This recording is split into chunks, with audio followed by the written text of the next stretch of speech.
Olá, graça e a paz que vem do nosso Senhor, Salvador Jesus Cristo. Hoje é o dia que o Senhor fez, né? Um dia de muita alegria, muita felicidade.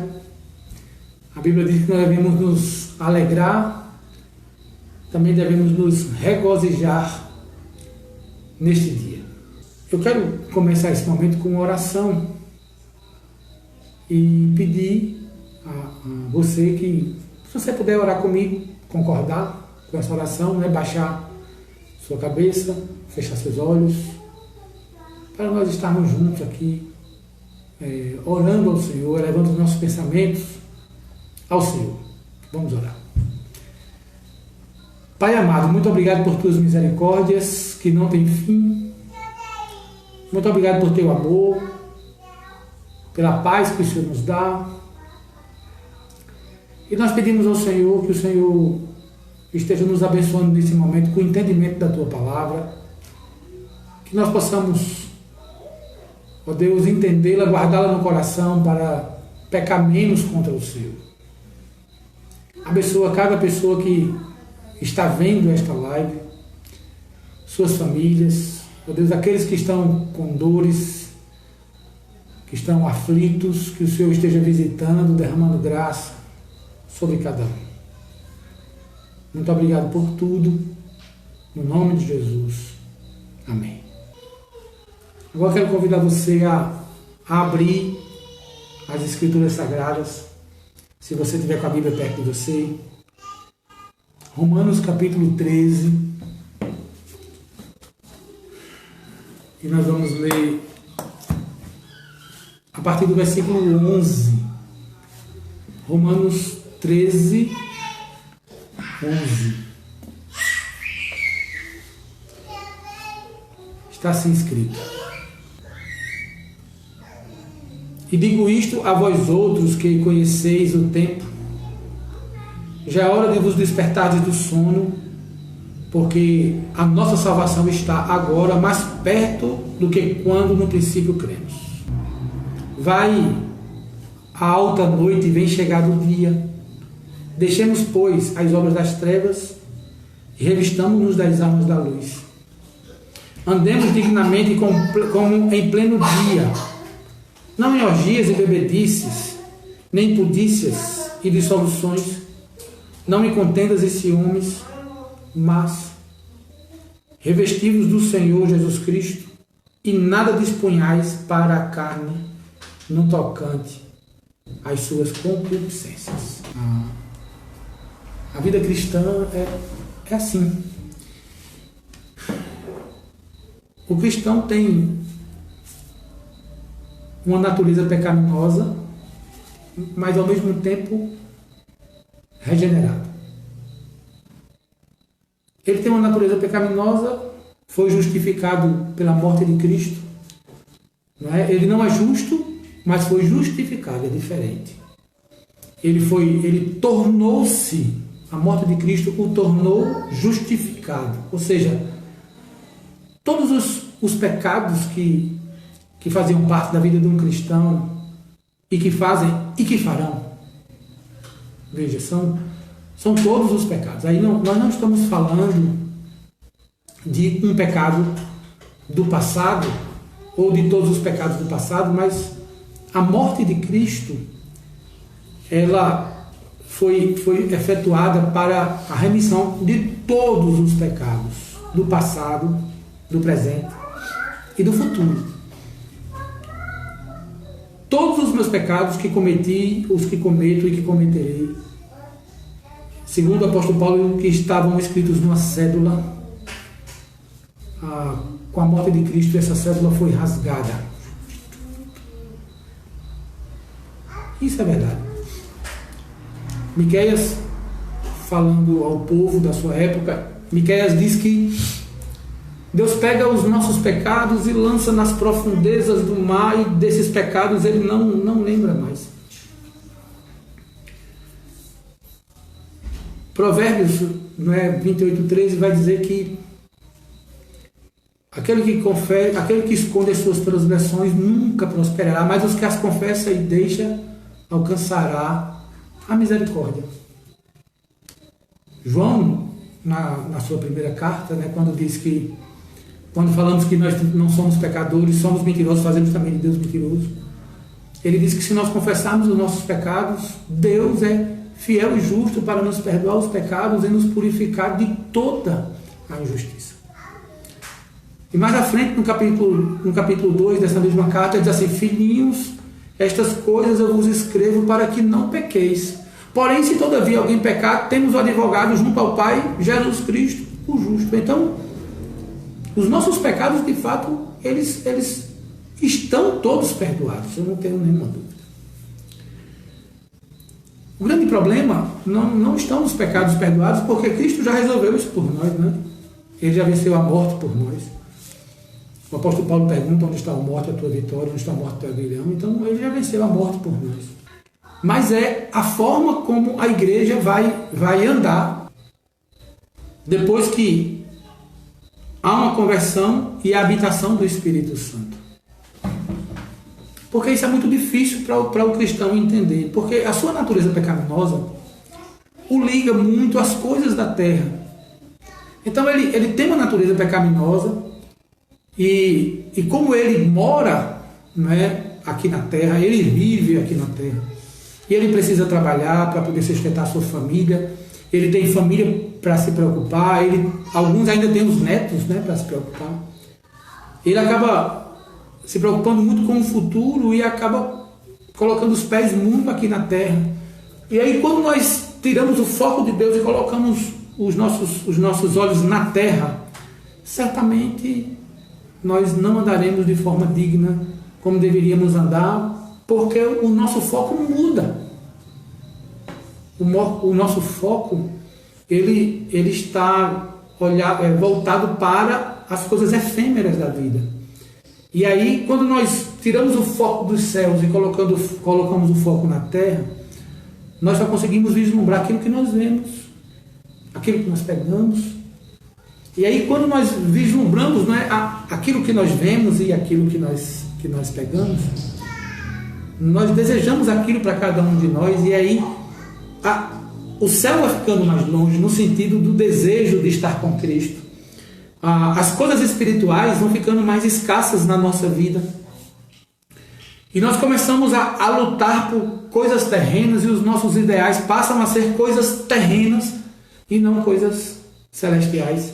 O nosso tesouro passa a ser um tesouro terreno e não um tesouro celeste.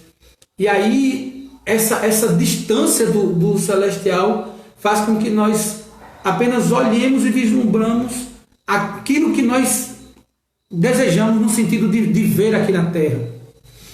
O apóstolo Paulo, um homem de Deus, escreveu muitas cartas, né? Ele escreve essa carta aqui aos Romanos e ele principia esta carta falando do pecado do homem, da forma como o homem natural anda, dizendo que todas as pessoas que contemplam a natureza e não dão esta natureza como feitura de Deus, eles já são condenados por causa disso.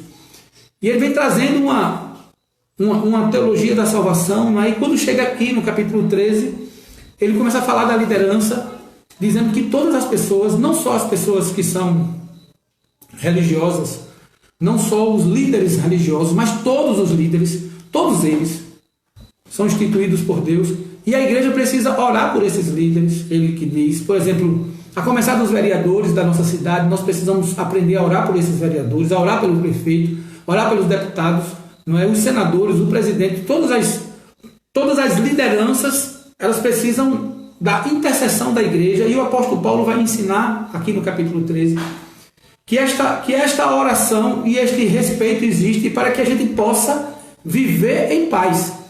E no versículo 4, o apóstolo Paulo diz uma coisa muito interessante. Ele diz assim: visto que a autoridade é ministro de Deus, para teu bem, entretanto, se fizeres mal, teme, porque não é sem motivo que ele traz a espada, pois é ministro de Deus, vingador para castigar o que pratica o mal.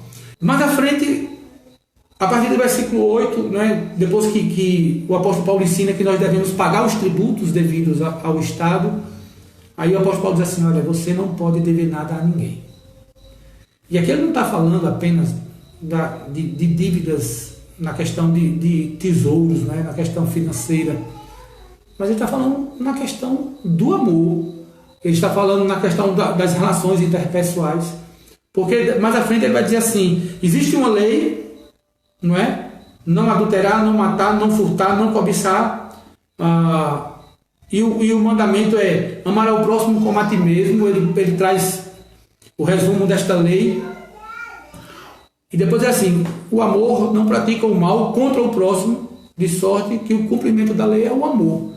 Depois que o apóstolo Paulo fala dessa relação entre um homem e outro, né, entre mulher e outro, entre amigos, entre familiares, que nós só podemos dever amor, e aí eu quero abrir aqui um parêntese para dizer que nós precisamos libertar as pessoas através do perdão.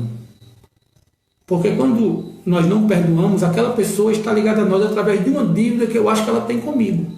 E aí quando eu perdoo, eu livro aquela pessoa da dívida. Não é? Por isso que ele diz, não ficar aí devendo nada a ninguém. E se por algum acaso eu entendo que eu ofendi alguém, eu preciso lá pedir perdão para que eu seja liberado desta dívida, para que o outro possa me perdoar. Aí chega no texto que nós lemos, é aqui que eu queria me prender. E aqui ele está falando para os irmãos de Roma, quando ele começa dizendo assim, e digo-vos a vós outros que conheceis o tempo. E aí ele traz uma palavra muito interessante para nós, que a igreja nos dias atuais já tem vivido isto. Ele diz assim, qual é a hora do tempo? Qual é o tempo que eu e você conhecemos? Ele vai explicar aqui. É hora de despertardes do sono. O apóstolo Paulo estava dizendo que a igreja da sua época, a igreja de Roma, ela estava, de certa forma, dormindo espiritualmente, vendo as coisas que aconteciam ao seu redor, mas ela não conseguia tomar nenhum tipo de partido, entendendo que esta salvação para cada um de nós é para nós olharmos para as coisas celestiais e priorizarmos as coisas celestiais e não as materiais, e não as da terra. E aí ele diz assim, você precisa despertar do sono. Escrevendo aos Efésios, ele diz a mesma coisa. Desperta, ó tu que dormes. Parece-me que a igreja se acomodou em meio a tantas coisas que têm acontecido. Parece-me que a igreja está acomodada e o evangelho tem ficado distante da igreja e da sociedade. Ele está dizendo, nós precisamos despertar do nosso sono espiritual. Se perguntarem a mim, o que é que eu entendo por sono espiritual? A troca de valores. Eu pergunto para mim, eu pergunto para você, a questão do tempo que nós temos gasto com Deus espiritualmente falando, temos investido na nossa espiritualidade. O tempo de oração, o tempo de leitura da palavra, o tempo de ouvir cânticos espirituais. Algumas pessoas diziam assim, não, eu não tenho mais tempo, pastor. A vida é muito corrida. Olha, nós temos tantas coisas para fazer. Eu acordo de manhã logo cedo, tenho que fazer os meus afazeres de casa, depois eu tenho que sair para trabalhar, principalmente as mulheres, né, elas dizem isso. Os homens acordam, tomam banho, se arrumam, saem para trabalhar, voltam para almoçar, depois saem para casa para o trabalho de novo, volta à noite cansado, e quando chega cansado, diz, pastor, eu estou tão cansado. Mas a quarentena prova o contrário. A quarentena provou que muitos estão em casa, não precisam mais trabalhar e continuam dormindo. Muitos estão em casa ociosos, vendo TV, muitos estão em casa ociosos na internet, muitos estão em casa ansiosos, cuidando de coisas que poderiam deixar para um pouco mais tarde. Tem uma agenda de trabalho dentro de casa extensa, mas a sua agenda para com Deus é resumida e mínima. E o apóstolo Paulo diz assim, desperta. Por quê? Ele diz isso. Desperta, ó tu que dormes. Ele vai explicar para cada um de nós. Veja o que ele vai dizer. Primeiro ele diz assim, porque a nossa salvação está agora mais perto do que quando no princípio cremos. E de fato é. Aqui entra o estou salvo, o agora não e o que vai vir depois, não é? Veja, nós fomos salvos, isto é um ato completo de Deus, mas agora eu preciso viver esta salvação. Ou seja, a minha salvação só vai estar completa quando eu estiver com o Senhor. Por isso que ele vai dizer assim, vocês já têm conhecimento do tempo e a hora é esta, para você despertar. Por quê? Porque a nossa vida é muito curta. E nós só temos este momento para poder estar na presença de Deus. E que momento é esse? São os dias da minha vida. O salmista diz que nós temos dia para ir. Salmo 139. E quanto mais os dias passam, mais perto eu estou do Senhor, no sentido de ir. E ele está dizendo aqui, porque a nossa salvação está perto. O que é que o apóstolo Paulo estava dizendo? Que para se concretizar a nossa salvação, a nossa morte, cada dia que se passa, cada dia que nós vivemos, ela vai se aproximando. Então, como vai se aproximando, eu preciso aprender a remir o tempo. E eu preciso aprender a andar dentro dos princípios do que nós cremos. Veja o que ele diz. Mais perto do que quando no princípio cremos. Quando nós cremos, nós estávamos nas distantes de Cristo, no sentido de que nós tínhamos mais dias de vida. Agora os dias vão passando e aí nós estamos nos aproximando do dia da nossa partida. E uma coisa muito interessante é que muitos irão, mas não deixarão nenhum tipo de fruto. E a Bíblia diz que pela árvore, pelo fruto, nós conhecemos a árvore. Então, primeira coisa, vamos despertar deste sono. A quarentena não é motivo, não é para nós dormirmos mais um pouco, muito pelo contrário.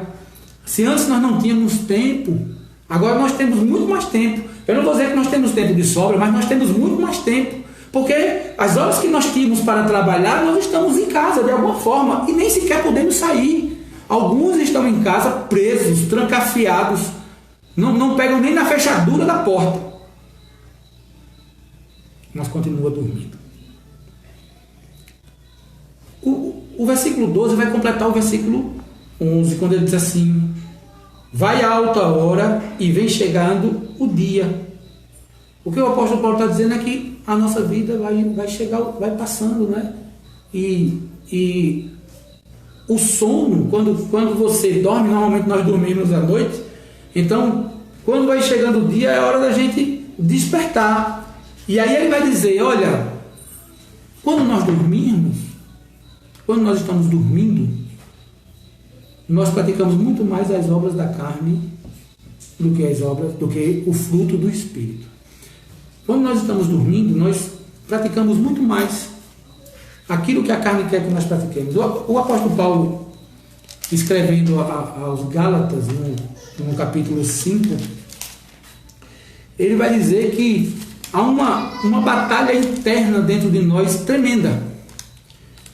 Ele vai dizer que o nosso espírito vai lutar contra a nossa natureza. E a nossa natureza vai militar contra o nosso espírito, para que eu e você não façamos aquilo que é do agrado de Deus. E quando nós não fazemos aquilo que é do agrado de Deus, espiritualmente nós dormimos. Veja o que o apóstolo Paulo escreve aos Romanos, no capítulo 8, a partir do versículo 5. Eu queria ler para você ver que o que nós estamos falando tem embasamento bíblico. Ele diz assim: porque os que se inclinam para a carne cogitam as coisas da carne, mas os que se inclinam para o Espírito, as coisas do Espírito. Porque o pendor da carne dá para a morte, mas o pendor do Espírito para a vida e paz. Por isso o pendor da carne é inimizade contra Deus, pois não está sujeito à lei de Deus, nem mesmo pode estar. Portanto, os que estão na carne não podem agradar a Deus. Vós, porém, não estáis na carne, mas no Espírito. E se de fato o Espírito de Deus habita em vós, e se alguém não tem o Espírito de Cristo, este tal não é dele. Se, porém, Cristo está em vós, o corpo, na verdade, está morto por causa do pecado, mas o Espírito é vida por causa da justiça. Se habita em vós o Espírito daquele que ressuscitou Jesus dentre os mortos, esse mesmo que ressuscitou Jesus dentre os mortos, vivificará também o vosso corpo mortal por meio do seu Espírito que habita em vós. Nós precisamos despertar. E esse Espírito que habita em nós, Ele quem nos dirigirá. E nós precisamos deixar que Ele nos domine, que Ele esteja conosco, nos dominando, nos dirigindo, fazendo com que a palavra de Deus seja a nossa fé, a nossa regra de fé e a nossa prática, deixando que a palavra de Deus seja o nosso guia, lâmpada para os meus pés e seja luz para os nossos caminhos.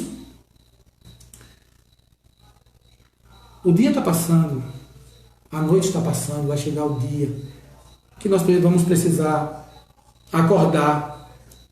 Não é? Porque, veja que coisa interessante, ele está falando aqui desse binômio, né? Carne e espírito.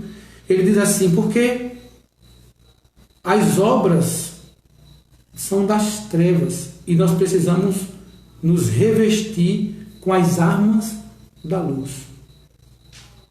E ele vai dizer, andemos dignamente como em pleno dia, não em orgias, nem bebedices, nem impudícias, nem dissoluções, não em contendas, nem em ciúmes. O apóstolo Paulo está nos ensinando que nós devemos andar como luz clara. Normalmente, as coisas erradas elas são feitas à noite, no escuro, onde as pessoas não enxergam. As propinas elas são pagas à noite. As negociatas são feitas à noite. Os pecados eles são cometidos no momento em que nós estamos sozinhos, quando nós estamos distantes, entendendo que as pessoas não estão nos olhando. E aí o apóstolo Paulo está dizendo assim, olha, nós precisamos nos revestir, e existe uma forma de nós andarmos diante do mundo que está não só com a pandemia de coronavírus, mas com a pandemia do pecado. Que forma digna é esta? É fazendo as nossas coisas no claro. Lá no Oriente Médio há um costume muito interessante. As lojas são todas fechadas, elas não têm janelas. Então, as pessoas que não conhecem, né, o costume lá daquelas bandas, eles entram nas lojas e as lojas não têm nem luz, também não têm janelas, então elas são escuras. E aí as pessoas vão lá e compram os objetos, mas no escuro elas não conseguem enxergar os defeitos daqueles produtos. Mas as pessoas que já conhecem os costumes, eles pegam aquele produto e vão até a porta da loja quando está claro, porque ali eles conseguem vislumbrar os defeitos. E aí, se a peça for defeituosa, ele pede para trocar novamente. E aí é o dono da loja que já sabe que aquela pessoa conhece o costume, pega uma peça sem defeito, leva para ele no claro. Não consegue existir comunhão entre luz e trevas. A luz está aqui e as trevas se dissipam. As trevas estão aqui e ali não tem luz. Olha aqui na janela. O cristão verdadeiro, ele não consegue viver nesta dicotomia entre eu estou na igreja, sou crente, eu saí da igreja, eu posso fazer o que eu quero. Não. Na igreja nós cultuamos ao Senhor, mas quando nós saímos da igreja, a nossa vida continua sendo um culto ao Senhor, para a glória do Senhor. É exatamente isso que o apóstolo Paulo está tentando ensinar à igreja de Roma. Ele está dizendo, andemos dignamente. Andar dignamente. Quando nós pensamos numa pessoa digna, nós pensamos numa pessoa austera, nós pensamos numa pessoa honesta, nós pensamos numa pessoa piedosa. Quando falamos assim, fulano é digno de homenagem, é porque aquela homenagem faz jus às suas atitudes. E aí o apóstolo Paulo diz assim, andemos de forma digna, como em pleno dia. E aí ele vai explicar como em pleno dia, como de forma digna, nos afastando dos valores morais da sociedade, que são totalmente diferentes dos valores morais do Evangelho. Para a sociedade, as pessoas beberem, farrarem, se prostituírem, isso é uma coisa muito comum, muito normal. as meninas novas perderem a virgindade, isso é uma coisa muito comum. Mas o Evangelho não trata as pessoas desta forma. O Evangelho pede para que nós olhemos para nós e com o nosso corpo nós glorifiquemos a Deus. Porque nós somos templo do Espírito Santo. E por nós sermos templo do Espírito Santo, nós precisamos louvar a Deus com a nossa vida e com o nosso corpo. E assim nós precisamos andar de forma digna segundo o Evangelho. O Evangelho, e por causa dele, muitas vezes eu preciso perder para poder ganhar. Às vezes eu preciso recuar para poder ganhar. E Jesus Cristo diz isso, né? Aquele que quiser salvar a sua vida, perdê-la-á. Mas aquele que perder a sua vida por minha causa, ganhá-la-á. De outras palavras, o apóstolo Paulo está dizendo que o cristão não vive mais para ele. O cristão vive para Deus. Se você perguntar a alguém, olha, você tem alguma satisfação a dar para a sociedade? Lógico que nós temos. Porque é para a sociedade que nós refletimos a Cristo. E é através da nossa vida, da nossa palavra, do nosso testemunho, da nossa pregação, que as pessoas vão se encontrar com Cristo.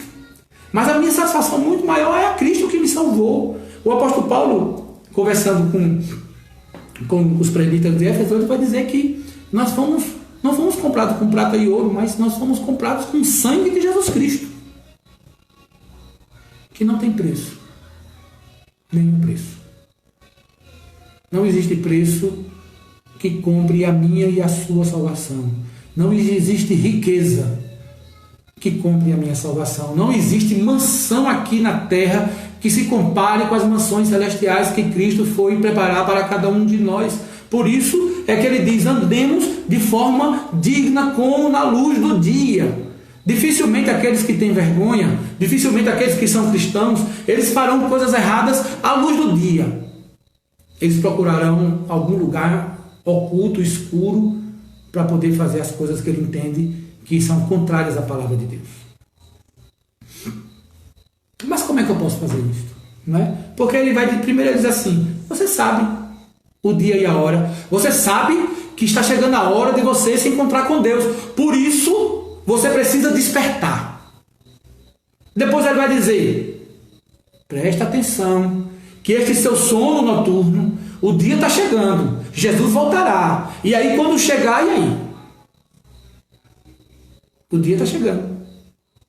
Por isso, como o dia está chegando, nós precisamos andar de forma digna, deixando as coisas do mundo para lá. João disse, o apóstolo João, que aqueles que se consideram amigos do mundo, eles são inimigos de Deus. Que o mundo, os valores do mundo, eles não são regidos por Deus, mas eles são regidos pelo maligno.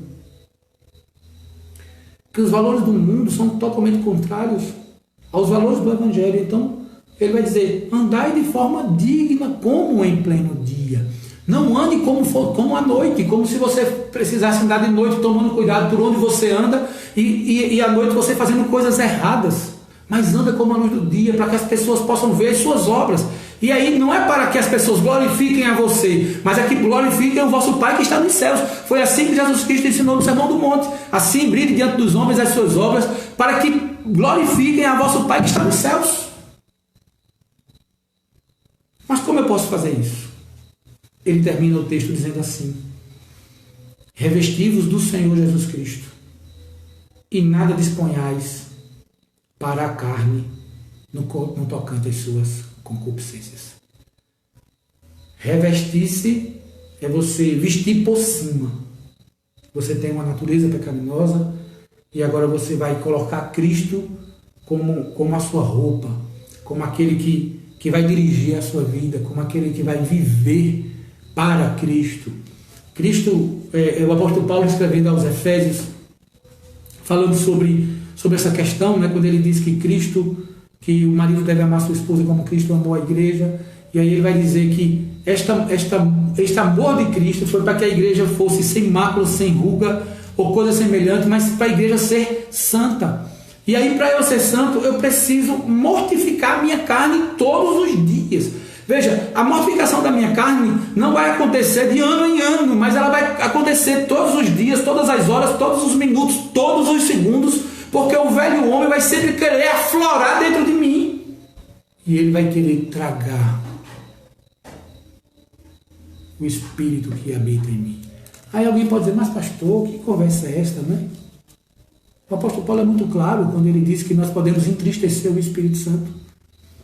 E ele também é muito claro quando ele nos ensina que nós podemos apagar as obras do Espírito Santo na nossa vida. Então ele diz assim, revesti-vos do Senhor Jesus Cristo e nada disponhais para a carne no tocante às suas concupiscências, aos seus desejos, aos seus pecados. Esta luta que há em nós, ela vai ser vencida por alguém. Não tenha dúvida que esta luta vai ser vencida por alguém. Ou Deus vencerá esta luta dentro de você, ou o diabo vencerá esta luta dentro de você. Ou Deus vai vencer esta luta dentro de você, ou a sua natureza pecaminosa vai restringir a ação do Espírito Santo que habita em você. Você precisa entender que viver para Cristo não é ir para a igreja. Está aqui provado. Existem lugares que as igrejas estão fechadas, mas o remanescente fiel permanece crendo e vivendo para Cristo. Existem lugares que as igrejas não têm prazo para abertura, mas aqueles que são de Cristo continuam vivendo como se vivessem na luz do dia, todos os dias, mesmo à noite. Eu quero aplicar isso na nossa vida. Primeira aplicação que eu quero trazer é que nós precisamos despertar o nosso sono espiritual. Esta luta, ela começa da hora que eu acordo. E aí nós precisamos olhar para nós e dizer assim, não, eu preciso de Deus hoje, eu preciso fazer a minha devocional. Eu vou fazer uma pergunta para você que está me ouvindo. Você que é crente antigo, você lembra da época que você lia mais a Bíblia? Você lembra da época que você orava mais? Lembra? Pois é. Perceba como você era muito mais próximo de Deus e como você vivia muito mais como uma luz do dia. Porque nós denominamos o nosso pecado como as coisas que são aparentes. Por exemplo, nós denominamos o pecado como está aqui, em Romanos 13, não é? Sobre o adultério, sobre o matar, sobre o furtar, sobre a cobiça, não é? Sobre essas questões que nós enxergamos, mas o pecado ele vai muito além das coisas exteriores. O pecado está no nosso coração. E a indiferença com Deus também é pecado. O dormir, sabe, em relação à obra de Deus também é pecado. E ele está dizendo assim, desperta, levanta! Você precisa despertar porque está chegando a sua hora. A outra coisa, a outra aplicação é que nós só temos uma vida. Não existe reencarnação. Não existe. A Bíblia diz que depois da morte segue-se o juízo. E você só tem esta vida para adorar a Deus, para viver para Deus, para se revestir do Senhor. E quando esta vida acabar, o que é que vai acontecer? E a última aplicação é que Deus nos chamou porque nós temos um andar diante dele e diante da sociedade. E este andar tem que ser digno. Andemos de forma digna. Como? Nos revestindo do Senhor. Vivendo para o Senhor. O apóstolo Paulo diz, pois se vivemos para o Senhor, vivemos, e se morremos, para o Senhor morremos. Mas se vivemos ou morremos, é para o Senhor. Nós precisamos ansiar o céu. Precisamos entender que a nossa morada não é terrestre, a nossa morada é celestial e que mais cedo ou mais tarde nós nos encontraremos com o Senhor. Conversando com uma pessoa que estava com medo da pandemia, ela disse assim: eu não estou pronta para morrer. Eu não posso morrer agora porque eu não estou pronta para morrer. Mas se nós vivemos para Cristo, a morte é lucro. Que Deus nos abençoe, nos dê graça, misericórdia, e que nós possamos guardar a palavra de Cristo no nosso coração.